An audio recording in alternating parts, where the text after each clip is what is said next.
Buenos días y bienvenidos a una nueva edición de las Jornadas Universitarias de Informática en Salud del Hospital Italiano. Mi nombre es Diego Sánchez, yo soy tutor del área de informática del hospital, así como también docente en las maestrías de informática en salud y de investigación clínica del Instituto Universitario del Hospital Italiano. Y hoy vamos a estar hablando un poco de cuáles son las ventajas que les ofrecen, ¿no?, el uso de las herramientas de estadísticas a la hora del análisis de datos, a la hora de para ahí obtener un mayor rédito de toda la información que analizamos, eh, centrada fundamentalmente a lo que es la información en salud por el tema del Congreso, pero bueno, también tengan en cuenta también que estas herramientas se aplican a muchísimos contextos, por lo tanto creo que tenerlas a mano y poder utilizarlas con facilidad es algo que les va a servir durante toda su carrera profesional. Así que antes, unas palabras sobre mí. Bueno, yo soy Diego Sánchez Tomás, como les mencioné, soy especialista médico en clínica médica e infectología, además magíster en investigación clínica y también trabajo como el contacto local para una red de vacunas que organiza estudios de investigación en vacunas de VIH y de COVID, así como también profesor de estadística aplicada en USAM. Me pareció importante comenzar remarcando, ¿no?, la cantidad de información que existe alrededor de un único paciente dentro del sistema de salud. Cada vez que una persona va a un hospital, a esa persona se le crea un registro de historia clínica y dentro de ese registro de historia clínica coexiste una gran cantidad de información. Primero que nada, cada vez que un paciente es visto en el hospital, ¿no?, ya sea en la internación, en el consultorio, se crea un registro digital, ¿no?, de esa visita con información de todos los hallazgos de ese momento, así como también dentro de la historia clínica hay resultados de todos los análisis de laboratorio que se piden a un paciente, todos los informes de enfermería, todos los informes de farmacia en caso de que se dispense medicación. Luego también tenemos respecto a los estudios complementarios, estudios de imágenes que obviamente están destinados a, digamos, obtener una imagen, ya sea digital o a veces en otro formato, de todos los participantes, y eso también es información que es completamente analizable. También a nivel del hospital existe muchísima información, ¿no?, información administrativa, información respecto de cómo los profesionales dentro del hospital se mueven dentro de cada uno de sus ambientes de trabajo, y asimismo información de salud a nivel país, ¿no? Todas las enfermedades, todos los fenómenos de salud que afectan al conjunto de la población en total, y eso también repercute en la salud individual de cada uno de los pacientes dentro del sistema de salud. Pero, como ven, existe una abundancia de información en muchísimos formatos distintos, o sea, imágenes, texto, información que es directamente relativa a la enfermedad, información que es relativa a cuestiones administrativas, todo alrededor de un único individuo. Ahora, cuando nosotros estemos analizando datos, obviamente no vamos a siempre centrarnos alrededor de una única persona, sino que justamente vamos a tener muchísimos pacientes y cada uno de esos pacientes también va a tener asociada esta gran cantidad de información que vamos a muchas veces necesitar resumir, ¿no? Vamos a necesitar contar y vamos a necesitar exponer de manera sintética. Y entonces, dado que tenemos muchísima gente dentro de este sistema, necesitamos una manera de resumir todo, ¿no? Porque si no es completamente imposible si lo hacemos paciente por paciente. Entonces, es en este punto en el que la estadística sobre todo nos va a dar una mano, ¿no?, para justamente presentar esta información de manera resumida por un lado y por otro lado tomar esa información para poder sacar conclusiones respecto de la misma y así exponer todo de manera sintética y en un formato que sea rápido de leer, que sea sencillo, que sea interpretable y sobre todo que sea comparable, ¿no?, que nos ofrezca unidades de medida que sean estándar para que nosotros podamos tener una referencia y para que a la vez podamos compararla respecto de información en otros lugares.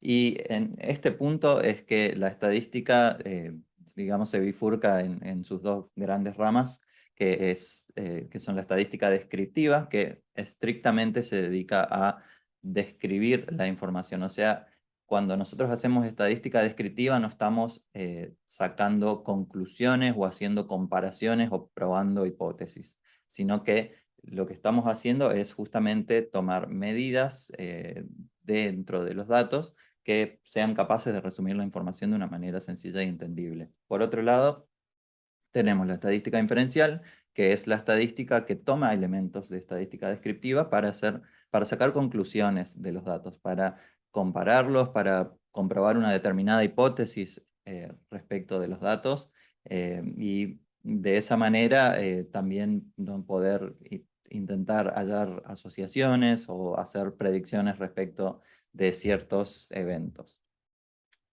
Fundamentalmente, la estadística la vamos a utilizar para eso, para conocer cómo son los datos, cómo se comparan a otros datos y cómo separar también el ruido de la información real, porque tengamos en cuenta eso, que dentro de toda la información que se recopila hay sesgos, hay factores de confusión, y hay elementos que pueden hacer que los datos que nosotros obtenemos no sean muy representativos de las cosas como son en realidad por la variabilidad introducida, ¿no? Dentro de la información por múltiples factores. Así que comenzando por la estadística descriptiva, dentro de todo es una de las ramas de la estadística con las que estamos más familiarizados, ¿no? Dentro de lo que es la ciencia, que como dijimos se basa en la obtención justamente de medidas de resumen, que son eh, unidades, digamos, o sea, que son valores que nos permiten expresar de una manera muy sencilla y sintética cómo se distribuyen los datos dentro de un determinado conjunto. A través de esto entonces vamos a siempre tratar de establecer como un valor central, que sea como un valor más representativo de una determinada distribución de datos, y además de eso, otros parámetros que nos hablen de cuánto se alejan o se acercan los datos respecto de ese valor central. Cuando nosotros estamos hablando de estadística descriptiva, no vamos a hacer suposiciones sobre los datos. Como les mencioné, es estrictamente eh, cen- centrarnos en lo que es eso, la exposición. Eh, una, una ventaja fundamental de los elementos de estadística descriptiva, y sobre todo si ustedes trabajan en análisis de datos y quieren o meterse en el campo, ¿no? Trabajar en el campo sobre todo de la salud y trabajar con un lenguaje que sea entendible para los profesionales dentro del área que no tienen conocimientos de análisis de datos, es que la estadística descriptiva por lo general es la manera estándar en la que se expresan muchísimos conceptos dentro de las ciencias de la salud. Los profesionales de la salud, por ejemplo, estamos acostumbrados a hablar de valores normales de laboratorio, por ejemplo.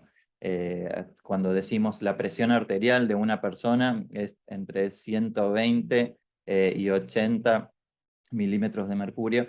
Ese parámetro de normalidad, ¿no? Lo que nosotros consideramos un valor normal es en realidad un valor que resume múltiples mediciones tomadas a personas que se consideran dentro de la normalidad, ¿no? Por lo que ya desde la formación comenzamos incorporando estos conceptos.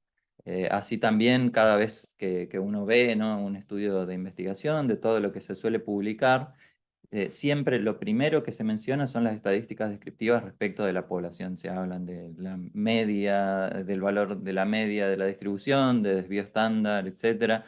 O también inclusive cuando estamos hablando de enfermedades, hablamos de promedios de casos, que son todos elementos de estadística estrictamente descriptiva y que son de uso corriente, ¿no? Aunque no los comprendamos como tal, todas estas unidades de medida son los que se utilizan normalmente para hablar de eso, de normalidad, de lo que es un desvío respecto de valores normales, etc. Así que Como ven, la estadística descriptiva es algo que tenemos arraigado ya desde la formación, desde múltiples carreras, no estoy hablando solamente de medicina, y por lo tanto, si uno trabaja en análisis de datos y quieren justamente eso, entrar a este campo específicamente, este es el lenguaje estándar y este es el lenguaje que la mayoría de los profesionales van a poder manejar con facilidad. Y cuando hablamos de justamente de resumir la información, lo hacemos a través de la obtención de medidas de resumen, que son las más conocidas, la media, que dicho de otra forma también es el promedio o el valor promedio de una distribución, la mediana, el modo. Todas estas son medidas que nos hablan de cuál es el valor más representativo de una muestra. Entonces, cuando nosotros queramos hablar de un conjunto de datos y decir cuál es justamente el valor que más se asemeja a lo, digamos, a lo real o a lo que dentro de esa distribución es el valor más representativo, vamos a usarlo a través de una medida de tendencia central. Luego tenemos medidas de dispersión, que son, por ejemplo, el desvío estándar, que nos habla de cuánto se alejan o se acercan los valores individuales respecto al valor central, la varianza, el rango, y después medidas de posición, que son también muy conocidas, como los percentilos, cuartilos, decilos, y que son, digamos, medidas de división justamente de los distintos rangos de valores dentro de una determinada distribución. Todas estos conceptos, como les mencioné, son de uso bastante frecuente y justamente nos ayudan a tener un pantallazo sencillo expresando pocos parámetros de cómo se distribuyen todos los valores dentro de una única distribución. Y como ven, la comunicación también es un factor muy importante y algo que en lo que destaca justamente de todos estos elementos es que nos van a ayudar también a construir representaciones gráficas. Acuérdense que si nosotros analizamos datos, también una parte importante de ese análisis es ser capaces de transmitirlo de una manera rápida, sencilla, que sea en un formato fácil de comunicar y y que tenga impacto, ¿no? Y como ven, hay muchísimas cosas dentro, muchos elementos dentro de la salud que son de uso muy frecuente, que todos conocemos y que estrictamente, o en la mayoría de los casos, son estadística descriptiva. Cuando decimos, por ejemplo, si queremos representar la carga de enfermedad a un nivel global o dentro de varios países, ¿no? Si queremos resumir justamente el estado de salud de una población, como existen múltiples trabajos, podemos utilizar estos elementos, ¿no? Para justamente expresar esos valores y que una persona lo pueda ver y con facilidad darse una idea de cuál es el impacto de la enfermedad cardiovascular en una determinada población. O cuando estamos evaluando el crecimiento normal de una persona, expresarlo en percentilos, ¿no? Como límites para lo que es este crecimiento también es algo que se utiliza frecuentemente, así como cada 10 años en Argentina se realiza el censo de la población que rescata muchísimos elementos descriptivos que después alimentan a muchísimas otras fuentes de información, como por ejemplo eso, pirámides poblacionales y otros datos que son extremadamente relevantes, sobre todo cuando estamos haciendo ciencia, cuando estamos trabajando, cuando estamos redactando y necesitamos eso, tener una medida de cuál es el estado de una población compuesta de múltiples individuos. Así que fundamentalmente la estadística descriptiva la vamos a usar eso para justamente ser capaces de establecer valores de tendencia central, que son el valor que más representa una muestra, la media, la mediana, el modo, establecer la medida en la que digamos, los valores individuales se alejan de ese valor central, expresar proporciones y toda esta información tomarla para así también poder comunicarla, ya sea en formato de texto, en formato de gráfico, pero que, digamos, sea algo que podamos transmitir eso de manera sencilla. Y una vez eh, que realizamos, digamos, la estadística descriptiva, que es una, yo creo que el primer paso, ¿no? A la hora de comenzar a meternos en un conjunto de datos, todos esos elementos luego van a pasar a alimentar lo que es la estadística inferencial, ¿no? La estadística inferencial lo que hace es, basada en métricas dentro de estadística descriptiva, elabora conclusiones respecto de esos datos. Y esas conclusiones, o sea, esas proposiciones, van a reflejarse sobre la población, digamos, teórica, ¿no? Sobre la cual obtenemos nuestros datos originales. Nosotros vamos a tener un conjunto de datos, por ejemplo, de personas con enfermedad cardiovascular.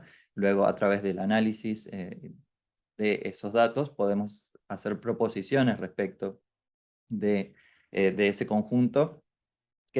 Y esas proposiciones, si tenemos un trabajo que está bien hecho, si no tenemos errores a la hora de incluir datos, si no tenemos sesgos, no tenemos factores de confusión, y tenemos un experimento bien diseñado, todas esas proposiciones son extrapolables luego a la gran población de personas con enfermedad cardiovascular, ¿no? Léase todas las personas.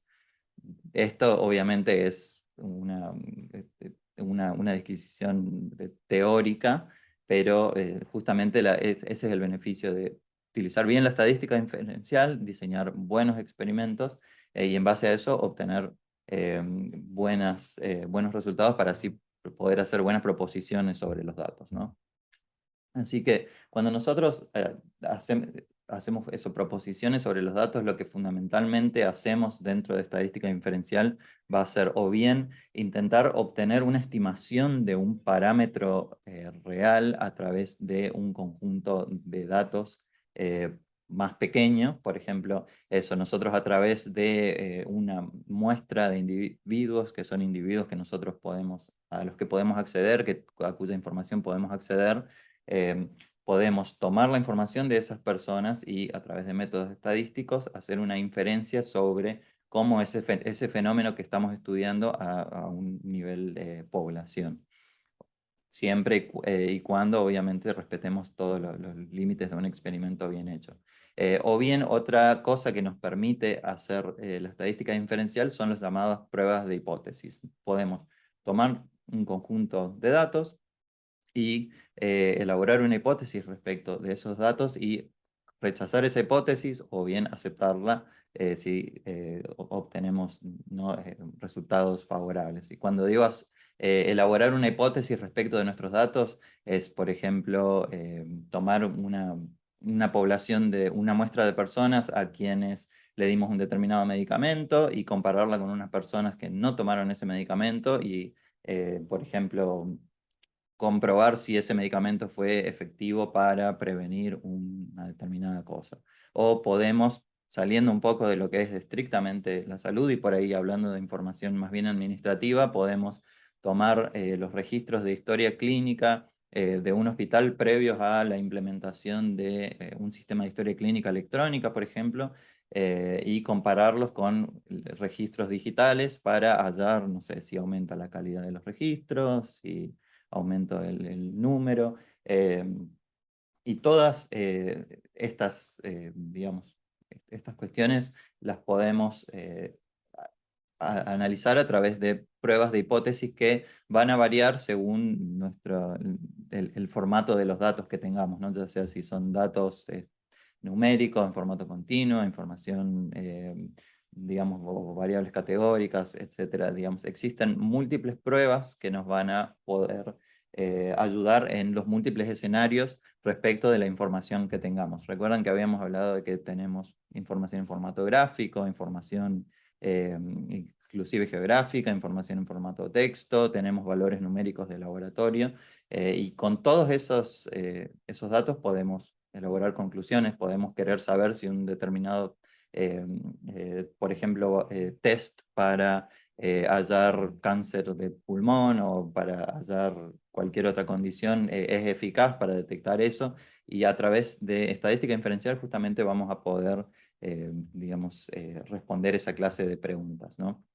Las pruebas de hipótesis más conocidas son bueno, el test de Chi-cuadrado, el Stevens t-test, las regresiones, los modelos de regresión no lineal, logística, regresión de Cox, Poisson, que como ven son modelos de regresión que se ajustan a distintos tipos de distribución. Después podemos también comprobar si existe correlación entre variables, ¿no? Si por ejemplo la variación de un determinado puntaje de riesgo de una enfermedad se correlaciona con la edad, por ejemplo, o con algún otro score.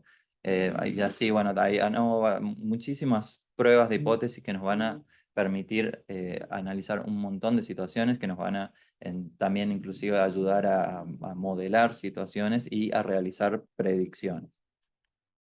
Así que fundamentalmente la estadística inferencial dentro de salud la vamos a usar para eso, para hallar factores que se asocian al diagnóstico de enfermedad, para poder realizar estudios de eficacia y efectividad de tratamientos, para justamente comprobar, ¿no? si tienen un determinado efecto que es significativo respecto de la población, para realizar pronóstico tanto de enfermedades como de cualquier tipo de eventos no estrictamente relacionados a la atención médica.